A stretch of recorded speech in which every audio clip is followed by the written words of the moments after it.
Hello and welcome to Series 2 of Let's Go Further, a podcast from the Skills and Education Group that challenges the way we think about skills and education. I'm Joe McLaughlin, Foundation Manager at the group, and in this series I'm speaking to people from inside and outside the education sector about equity, diversity and inclusion. In this episode, we're talking about care-experienced individuals in education, and joining me is Josh MacAlister, the Executive Chair of What Works for Children's Social Care and the lead writer on the Independent Review of Children's Social Care, published in May 2022. What I'd like to ask you is, what is a care-experienced individual? Under what criteria would someone qualify?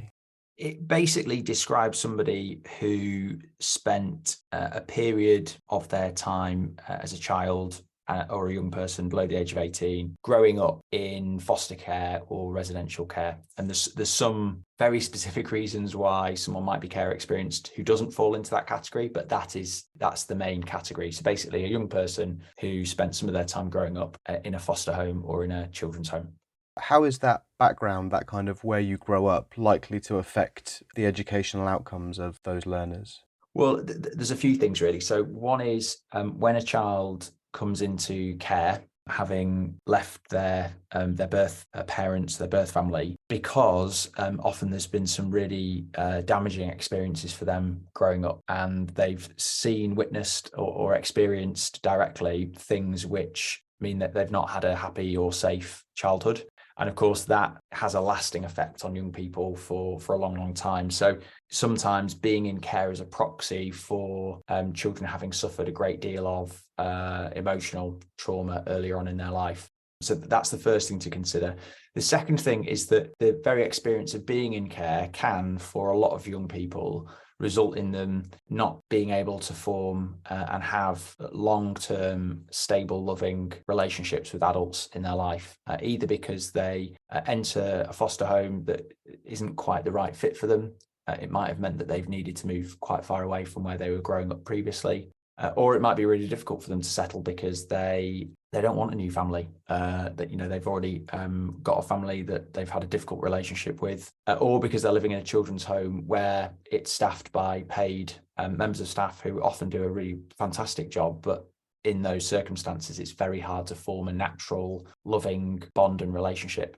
And so all of that can mean that the experience of growing up in care can be quite lonely and isolating.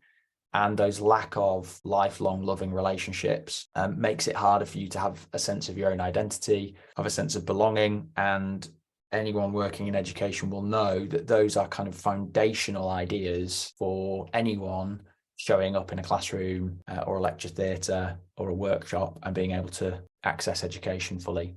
So they're just two of, I think, the big things to consider when we're thinking about care experienced people in education. It's the kind of those experiences already kind of inform and influence behaviour, attainment and aspiration, kind of the things that I suppose shape a learner's experience even before they get into the classroom. Exactly. I mean, one of the things that's really hard for people who are not care experienced to empathise with, and I include myself in this because I am not care experienced, but having learned a lot from those who are, if you have a family network in your life, however dysfunctional your family might be, and most families are pretty dysfunctional, you've always got this invisible, strong web of relationships, that kind of net of support and love that is pretty unconditional, and it's just out of your eyesight, and it's always there, and it carries you through life. And if you have grown up in care, it's very possible, indeed likely, that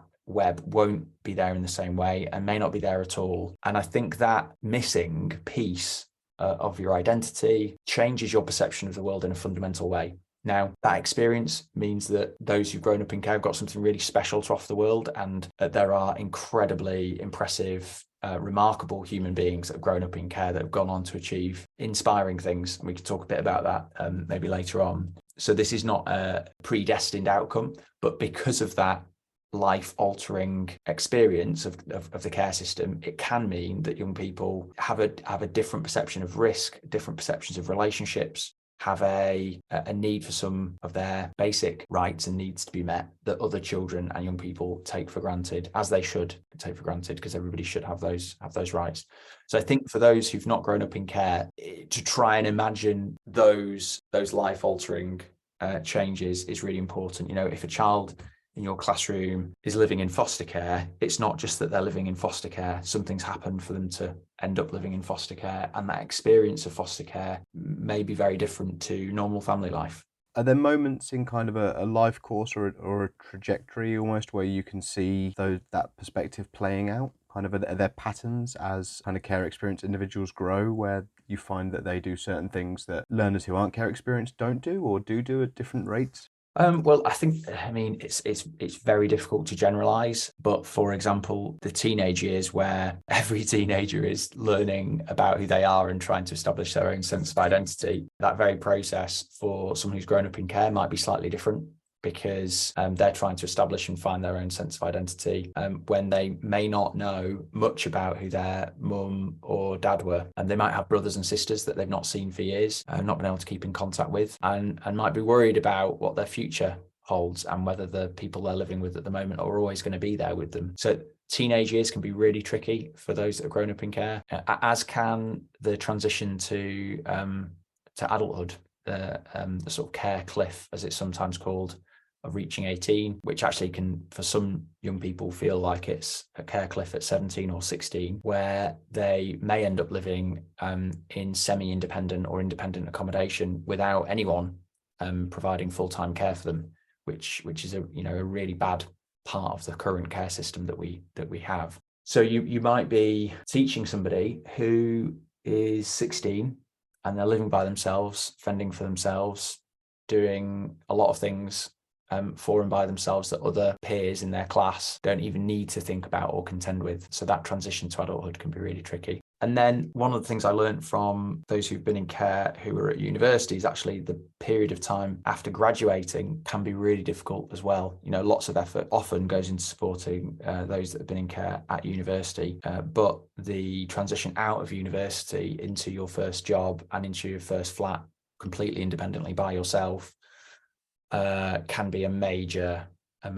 change. And actually, as lots of people know, students now, many of them go back and live at home in the summer, get support from parents when they've graduated, and there's a bit of a soft landing for them that may not be there for those that have grown up in care. I wanted to talk a little bit about the review of children's social care that you published last year. You put in there quality education as the second of 5 missions that can transform the lives of care experienced people. And I just wanted to ask, what does quality education look like to you?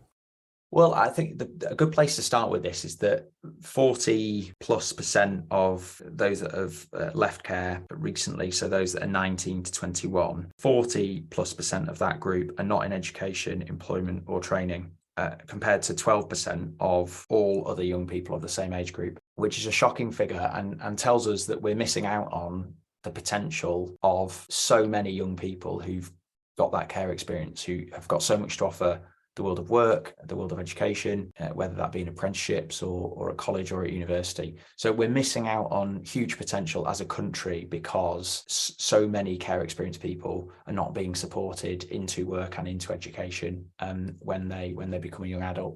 So it's a massive problem for the country, not just for education. So the importance of quality education in that is that for young people, for children who are in care, school in particular can be a really important stabilizing effect on children who have got disruption in a lot of the rest of their lives. The relationships with teachers, heads of year, tutor groups.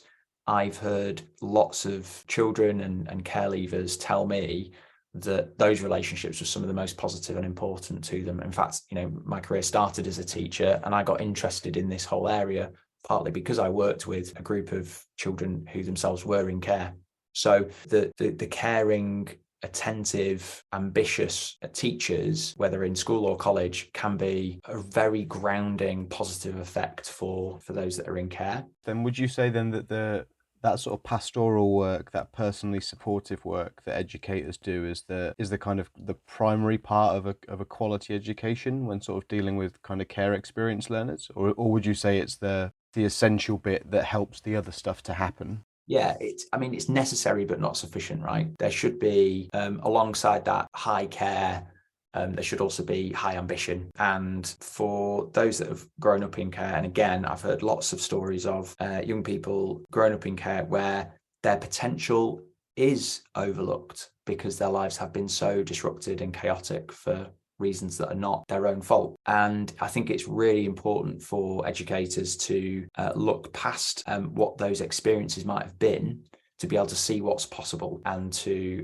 have real ambition for these young people. There are so many examples in the education system where if this young person in care were your child, would the same decisions be being made about them and what they're capable of?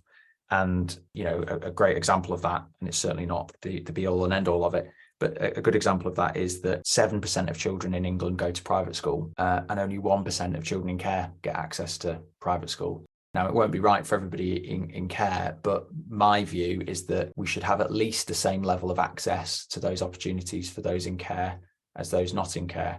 The same trend is there in university access. We see it in the uptake of apprenticeships.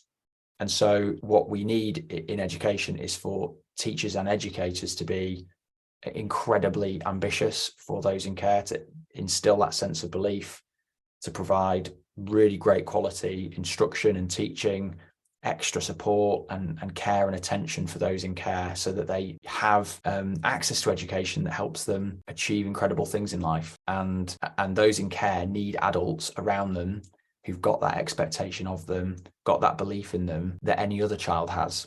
And it's possible if you're an educator with a young person in care in front of you, they may not have that. And it's going to come down to you providing that for them. Picking up on that point about ambition and kind of aspiration being something that's lacking, and the kind of the assumptions that staff might make, or the decisions that staff might make on behalf of care experienced learners that they wouldn't if parents are involved in the process. How would you like to see those kind of ambitions being developed in real life? Well, one of the specific areas that the review set out a mission on and made a recommendation to government that they should clearly commit to is doubling the percentage of care experienced people going to university. And I think the reason that I made that recommendation and singled out university education as the second mission was that it allows you to work all the way back through the education system, so that young people are getting the qualifications and the grades they need in order to have that opportunity if it's right for them. And to double university uptake is, I think some people think, well, is that even achievable? In my view, it absolutely is, because so few at the moment are getting access to go to university compared to the rest of the population. It's about 13% young people who've left school get to university. And actually, when we compare that to young people who've been on free school meals, it's significantly lower for those that have been in care. And it's dramatically, shockingly lower than for the general population of young people. So there are these focal points of access to university, access to apprenticeships that should be driving a level of ambition for care experienced people in an area. And there are these roles called virtual school heads. Each local authority in England has got a virtual school head that's responsible for the education of those in care in an area. I think they're a really important role. I'd like to see them be really focused on raising the percentage of those that have been in care getting to university and getting the qualifications that they need, so they've got those options. Just zooming in now and kind of focusing on individual, teaching staff, college staff in the classroom with care experienced learners. We might have people who are very, very keen to help, very, very kind of encouraging and supportive of their learners, but they might not feel the most confident or the best place to help. Where would you advise them to go for kind of good resources or effective guidance? There's a few organisations that work in this space really well. So there's a charity called Become, which is focused on care experienced young people. They've got some great resources on their website, so well worth having a look at them. I think the Education Endowment Fund have done some studies and work on support for care experienced people as well, so well worth having a look at that. There's also an organisation that's doing some fantastic work called the Royal Springboard Foundation. They help secure scholarships for care experienced people to access fee-paying schools with the costs fully covered. So if you're working with a young care experienced person who's got great potential and could benefit from that, you should definitely look them up. And then the virtual school head in your area, who works for the local authority, is someone who should be supporting you as well. And it's worth saying that there is a pupil premium plus, so an amount of money that follows that young person through education, which is administered by that virtual school head. So they will be a good resource to speak to. And then there are a couple of really promising mentoring schemes and scholarship programs. One is called First Star, worth having a look at them. And then the other is called MCR Pathways, which is a tutoring program that's focused on young people that are in care and providing really intensive mentoring for them. So there's quite a lot going on that's out there. And as an educator, I think if you've got time to just sort of pause and think, go and look at some of those resources. And of course, the starting point is figuring out who in your school or college is care experienced. And asking those questions and making sure you and your staff team have got a really clear idea on who that group is and whether you're doing enough as an institution to meet their needs. Kind of almost going at it from the other side now, so that if we have a staff team who have identified their learners, they know who they're dealing with, they're kind of supporting them regularly, how would you recommend or what advice would you give to those staff members who are kind of passionate about this work, committed to this work? How do they manage the kind of emotional or kind of intellectual toll that this kind of work might take? Because obviously they might be working with individuals with sort of quite harrowing kind of personal experiences. Yeah, I mean, I would recommend that educators don't kind of go to this with too heavy a heart. They are still children. They're still young people who need exactly the same things from their teachers that everyone else who's in their classroom needs. They need a bit more understanding. They could benefit from teachers who've tried to put themselves in the shoes of those young people and understand some of what life has been like for them, so that they make better choices in what they say, how they teach, how they respond to difficulties that might come up for those young people. That's not to say that their ambitions and standards shouldn't be just as high. They should be, and those young people should know that they're just as important and just as valuable and have just as much potential.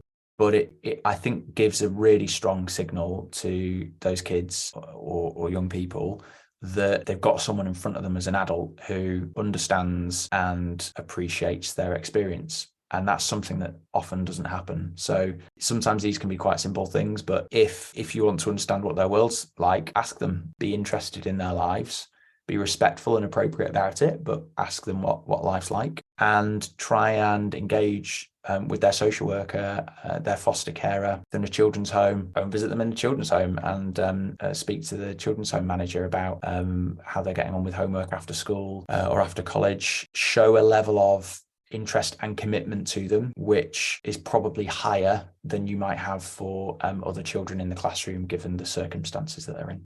So that's a really helpful conversation, Josh, around the kind of the sort of setting the scene and then kind of thinking through some of the kind of practice of what's kind of in the classroom and the resources that are available now.